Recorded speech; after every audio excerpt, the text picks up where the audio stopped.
Facebook প্ল্যাটফর্মে অনেকে আছেন যে ভাবেন যে রাতারাতি তার ভিডিওটা ভাইরাল হয়ে যাবে এবং অল্প কিছু ভিডিও দেওয়ার মাধ্যমে সে ভিডিওকে ভাইরাল করার মাধ্যমে সেখান থেকে দ্রুত আর্ন করতে হবে। কিন্তু আসলে এরকম তাড়াহুড়ো করে যারা ফেসবুক প্ল্যাটফর্মে আসে তাদের কিন্তু ফেসবুক প্ল্যাটফর্ম থেকে ইনকাম করাটা হয় না এবং তারা কিন্তু ফেসবুকে সাকসেস অর্জন করতে পারে না। ফেসবুক হচ্ছে এমন একটি প্ল্যাটফর্ম, এখানে আপনি গুছিয়ে কাজ করতে হবে, আপনাকে পরিকল্পনা মাফিক ভিডিও দিয়ে দিতে হবে এবং কাজের ক্ষেত্রে ধারাবাহিকতা রাখতে হবে। আজকের এই ভিডিওটা তাদের জন্য যারা অল্প কিছু দিনের ভিতরে ফেসবুক থেকে ভাইরাল হওয়ার আশায় আসেন এবং তারা খুব দ্রুত এখান থেকে সাফল্য অর্জন করতে চান। আপনাদেরকে উদ্দেশ্যে একটি কথাই বলতে চাই যে আপনাদেরকে ভিডিওতে ভাইরাল করার নেশায় যদি আপনারা আসেন, আপনার ফেসবুক থেকে একটি টাকা ইনকাম করতে পারবেন না। অনেকেই আছেন যে ভাইরাল হওয়ার নেশায় কপি ভিডিও দিয়ে যান এবং অনেকেই আছেন যে ভিডিওতে কোনো ধরনের নতুনত্ব কিছু রাখেন না এবং ফেসবুক কিন্তু প্রতিনিয়ত পরিবর্তন হয় এবং বিভিন্ন ধরনের আপডেট নিয়ে আসে। আপনাকে এই বিষয়গুলো জানতে হবে এবং ফেসবুকের গাইডলাইনগুলো মেনে ভিডিও দিয়ে যেতে হবে। আপনি যদি ফেসবুকের গাইডলাইন না মেনে সারাটা জীবনে ভিডিও দিয়ে যান, তাহলে কিন্তু আপনার ভিডিওগুলি দেখার আগ্রহ কেউ প্রকাশ করবে না এবং প্রতি মুহূর্তে কিন্তু আপনার ফ্রেন্ডস যারা ফলোয়াররা আপনার ভিডিও দেখে কিন্তু আকৃষ্ট হবে না। আপনাকে কিন্তু সবসময় এমনভাবে ভিডিও দিতে হবে যাতে ভিডিওতে বিভিন্ন ধরনের নতুন ইনফরমেশন থাকে এবং যে ভিডিওগুলোর মাধ্যমে মানুষ উপকৃত হয়। অনেকেই আছেন যে ভিডিওতে ভিউ না হওয়ার কারণে ভিডিও আগের মতো দিতে চান না বা কম ভিডিও দিতে থাকেন। এতে করে কি হবে, ভিডিওর রিচ এনগেজমেন্ট কমে যায়।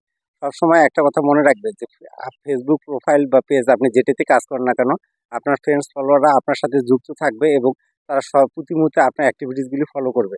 তা আপনার কাজের ক্ষেত্রে যদি নতুনত্ব না থাকে, যদি আপনি ভালো ভিডিও দিতে উপহার দিতে ব্যর্থ হন, তাহলে কি হবে যে আপনার ফ্রেন্ডস ফলোয়াররা আপনার ভিডিওগুলি দেখার মতো আগ্রহ প্রকাশ করবে না। প্রতি মুহূর্তে আপনার মধ্যে পরিবর্তন আনতে হবে এবং ফেসবুকের ভিডিওগুলি এমনভাবে আপনাকে দর্শকের কাছে দিতে হবে যাতে প্রত্যেকটা ভিডিওর মাধ্যমে আপনি নিজেকে নতুনভাবে রিপ্রেজেন্ট করেন এবং ফেসবুক এমন একটি প্ল্যাটফর্ম, এখানে কিন্তু নিত্য নতুন ফ্রেন্ড ফলোয়ার সাথে পরিচিত হবেন এবং এই পরিচিত হওয়ার একটা বড় মাধ্যম হচ্ছে লাইভ করা। মাঝে মাঝে যখন আপনি লাইভ করবেন দেখবেন যে আপনার পরিচিত অপরিচিত অনেক ফ্রেন্ড আপনার পেজে এসে যুক্ত হয়ে যাচ্ছে।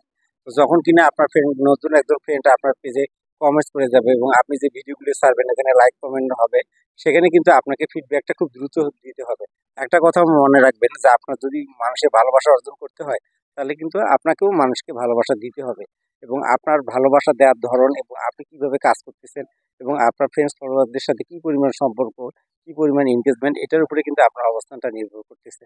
আমরা অনেকেই দোষ দিই যে আসলে আমার রিচ এনগেজমেন্ট অন্যদের মতো বাড়ে না বা আমরা মনে করি যে ফেসবুক প্ল্যাটফর্মটা আমার জন্য না। আসলে এগুলি অন্য কারোর উপরে নির্ভর না, আমাদের নিজেদের উপরে। আমরা যে ভুল কাজগুলি করি এখান থেকেই কিন্তু আমাদের ফেসবুকে ভিউ কমে যায় এবং আমাদের ভুলের কারণে কিন্তু আমাদের পলিসি ইস্যু আসে এবং আমরা ফেসবুক থেকে আর্ন করতে পারি না। সুতরাং ফেসবুক প্ল্যাটফর্মে আমরা যারা কাজ করতেছি, আমাদেরকে ধৈর্য নিয়ে কাজ করতে হবে, আমাদের কাজের মধ্যে পরিবর্তন আনতে হবে এবং আমরা সুন্দর ভিডিও দেওয়ার মাধ্যমে ফেসবুক প্ল্যাটফর্মে অবস্থান করব। তো আপনাদেরকে আজকে ভিডিওর মাধ্যমে সবাইকে এই মেসেজটা দেওয়ার চেষ্টা করলাম যে কেউ ধৈর্য হারা হবেন না। প্রতি মুহূর্তে আপনারা সুন্দর সুন্দর কন্টেন্ট উপহার দিবেন, কারণ আপনাকে একটা কথা মনে রাখতে হবে যে ফেসবুক প্ল্যাটফর্মে আপনার মেইন প্রোডাক্ট হচ্ছে আপনার সুন্দর কন্টেন্ট এবং কন্টেন্টের পাশাপাশি সুন্দর সুন্দর আপনি ছবি দিবেন, কারণ ছবির মাধ্যমে কিন্তু প্রচুর পরিমাণ রিচ এনগেজমেন্ট আসে। তো যারা কিনা ফেসবুক প্ল্যাটফর্মে সাকসেস হতে চান, প্রতিনিয়ত রেগুলার কাজ করবেন এবং গোছানো কাজ করবেন, তাহলে কিন্তু হবে এই প্ল্যাটফর্মে আপনার ফলোয়ার ধীর গতিতে বাড়লো, একটা পর্যায়ে কিন্তু আপনার পেজটা রিচ এনগেজমেন্ট ভালো থাকার কারণে পেজটা একটা সময় ফেসবুক ভাইরাল করবে এবং আপনি এখান থেকে ভালো আর্ন করতে পারবেন। তো আমার এই মেসেজটি আজকে ভিডিও থেকে অবশ্যই আপনারা পেয়েছেন। আপনারা অবশ্যই ধৈর্য হারা হবেন না এবং গুছিয়ে কাজ করবেন এবং রিয়েল কন্টেন্ট দিবেন। তারপরের এই ভালো রিয়েল কন্টেন্ট দেওয়ার মাধ্যমে কিন্তু ফেসবুকে আপনারা নিজের অবস্থানটাকে শক্তিশালী করতে পারবেন এবং ফেসবুক থেকে ভালো একটা আর্ন করতে পারবেন। আপনাদের সবাইকে অসংখ্য ধন্যবাদ আজকের এই ভিডিওটা পুরো দেখার জন্য।